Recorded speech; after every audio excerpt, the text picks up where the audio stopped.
নমস্কাৰ সকলোকে স্বাগতম জনাইছো আমাৰ চেনেলৰ অন্য এটা ভিডিঅ'লৈ আৰু আজি ভিডিঅ'টো আমি কেইটামান অতি গুৰুত্বপূৰ্ণ প্ৰশ্ন উত্তৰ আলোচনা কৰিম সো পলম নকৰি ভিডিঅ'টো আৰম্ভ কৰিছো Brahmaputra cracker and polymer limited উদ্যোগটো ক'ত অৱস্থিত ইয়াৰে শুদ্ধ এনসাৰটো কি হ'ব option C Lepetkata Brahmaputra cracker and polymer limited উদ্যোগটো ক'ত অৱস্থিত লেপেটকাটাত পিছৰ কোৱেশ্যনটোত আহিছো পিছৰ কোৱেশ্যনটোত সুধিছে কামাখ্যা মন্দিৰ কিমান চনত পুনৰ নিৰ্মাণ কৰা হৈছিল ইয়াৰে শুদ্ধ এনসাৰটো হ'ব অপচন এ 1565 চনত কোচ ৰজা নৰনাৰায়ণে কামাখ্যা মন্দিৰটো পুনৰ নিৰ্মাণ কৰিছিল নেক্সট কোৱেশ্যন নম্বৰ 3 অসম আক্ৰমণ কৰা প্ৰথম তুৰ্কী সেনাপতি কোন আছিল ইয়াৰে শুদ্ধ উত্তৰটো হ'ব অপচন ডি মোহাম্মদ বিন বাখতিয়াৰ খিলজি অসম আক্ৰমণ কৰা প্ৰথম তুৰ্কী সেনাপতি কোন আছিল মোহাম্মদ বিন বাখতিয়াৰ খিলজি পিছৰ কোৱেশ্যনটোত আহিছো কোৱেশ্যন নম্বৰ 4 সুধিছে অসমৰ পৰা বিভক্ত হোৱা প্ৰথম পূৰ্ণাংগ ৰাজ্যখনৰ নাম কি ইয়াৰে শুদ্ধ এনসাৰটো হ'ব অপচন এ নাগালেণ্ড নেক্সট কোৱেশ্যন নম্বৰ 5 নীতি আয়োগৰ মুখ্য কাৰ্যালয় ক'ত অৱস্থিত ইয়াৰে শুদ্ধ এনসাৰটো কি হ'ব অপচন বি নতুন দিল্লী নীতি আয়োগৰ মুখ্য কাৰ্যালয় ক'ত অৱস্থিত নতুন দিল্লীত নেক্সট কোৱেশ্যন নম্বৰ 6 সুধিছে অষ্ট্ৰিয়াৰ মুদ্ৰাৰ নাম কি ইয়াতে অপচন আছে ডলাৰ ডিনাৰ ইউৰো ইয়েন শুদ্ধ অপচনটো হ'ব অপচন সি ইউৰো অষ্ট্ৰিয়াৰ ৰাষ্ট্ৰীয় মুদ্ৰাৰ নাম কি ইউৰো নেক্সট কোৱেশ্যন নম্বৰ 7 সুধিছে the god of small things নামৰ গ্ৰন্থখনৰ লেখক কোন শুদ্ধ এনসাৰটো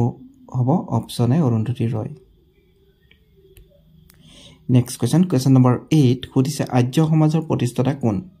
শুদ্ধ অপচনটো হ'ব অপচন সি স্বামী দয়ানন্দ সৰস্বতী আৰ্য সমাজৰ প্ৰতিষ্ঠাতা কোন আছিল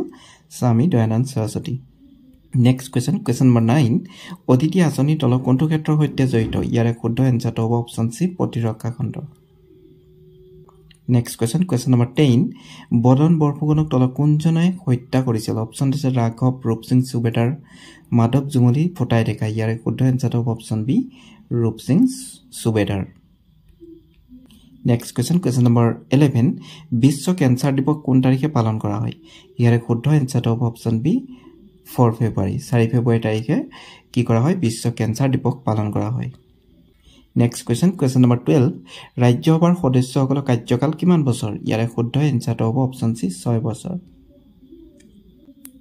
নেক্সট কোৱেশ্যন নম্বৰ 12 সুধিছে ভাৰতৰ লৌহ মানৱ বুলি কোনজনক জনা যায় ইয়াৰে শুদ্ধ এনসাৰটো হ'ব option C Sardar Vallabhbhai Patel next question number 13 ভগৱান বুদ্ধৰ প্ৰকৃত নাম কি আছিল ইয়াৰে শুদ্ধ এনসাৰটো হ'ব অপচন বি সিদ্ধাৰ্থ ভগৱান গৌতম বুদ্ধৰ প্ৰকৃত নাম কি আছিল Siddhartha next question number 14 Maniram দেৱানক বন্দী কৰা জেলখনৰ নাম কি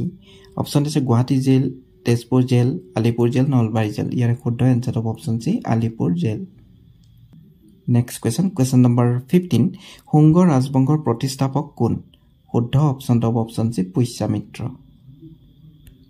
নেক্সট কোৱেশ্যন নম্বৰ 16 সুধিছে কাক এছিয়াৰ পোহৰ বুলি জনা যায় ইয়াৰে শুদ্ধ এনসাৰটো হ'ব অপচন বি গৌতম বুদ্ধ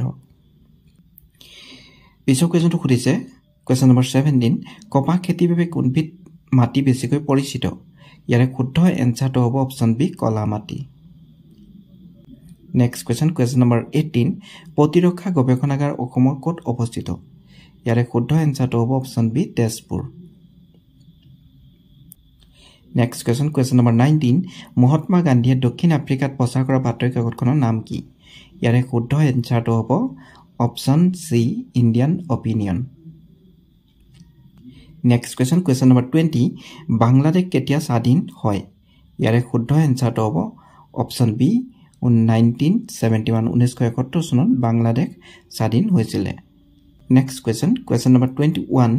প্ৰাৰ্থনা সভাৰ প্ৰতিষ্ঠাপক কোন ইয়াৰে শুদ্ধ এনসাৰটো হ'ব option C Atmaram Pandurang next question number 22 তলত উল্লেখ কৰা কোনটো ভিটামিনৰ অভাৱৰ ফলত ৰিকেটছ ৰোগ হয় ইয়াৰে শুদ্ধ এনসাৰটো হ'ব option B vitamin D next question number 23 Harappa কোনখন নদী পাৰত অৱস্থিত ইয়াৰে শুদ্ধ এনসাৰটো হ'ব অপচন বি ৰবি নদী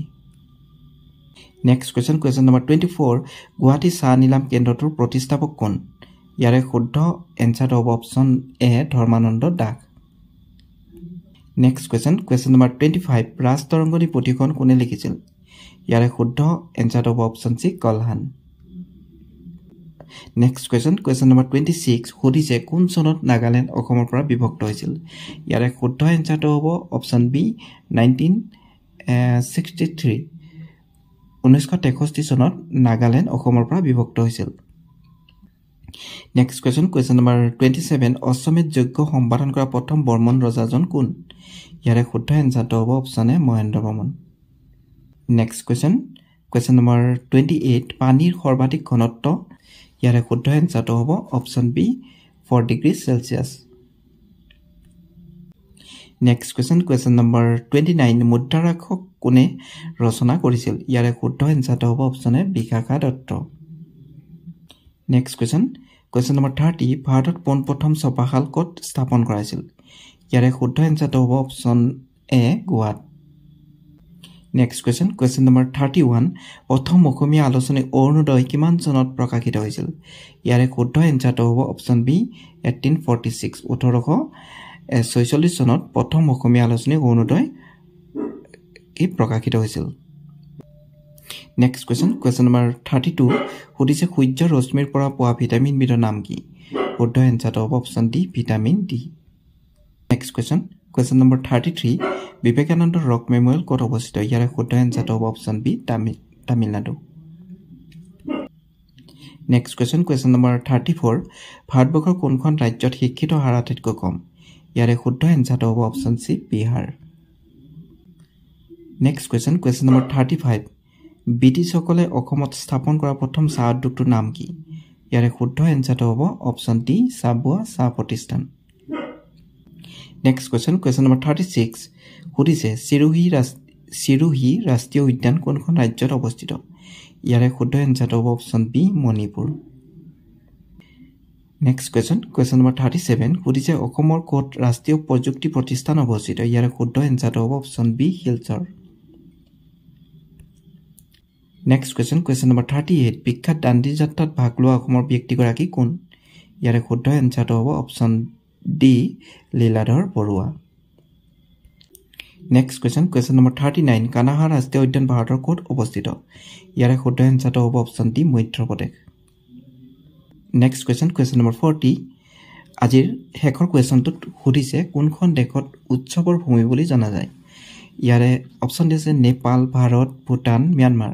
শুদ্ধ এনসাৰটো হ'ব অপচন বি ভাৰতবৰ্ষক কি বুলি কোৱা হয় উৎসৱৰ ভূমি বুলি জনা যায় সো ভিউৱাৰ্ছ সকলোকে অশেষ ধন্যবাদ ভিডিঅ'টো চোৱাৰ বাবে আৰু যদি ভিডিঅ'টো আপোনালোকে ভাল পাইছে তেনেহ'লে লাইক কৰিব ছাবস্ক্ৰাইব কৰিব আৰু লগতে কমেণ্ট কৰিব আৰু বন্ধু বান্ধৱীসকলক শ্বেয়াৰ কৰি দিব আৰু লগতে যদি আমাৰ ভিডিঅ'বোৰৰ পিডিএফবোৰ ল'ব বিচাৰে তেনেহ'লে ডেছক্ৰিপশ্যনত আমাৰ হোৱাটছএপ গ্ৰুপৰ লিংক দিয়া আছে তাত গৈ জইন হৈ ল'ব সো সকলোকে অশেষ ধন্যবাদ থ্যাংক ইউ সো মাচ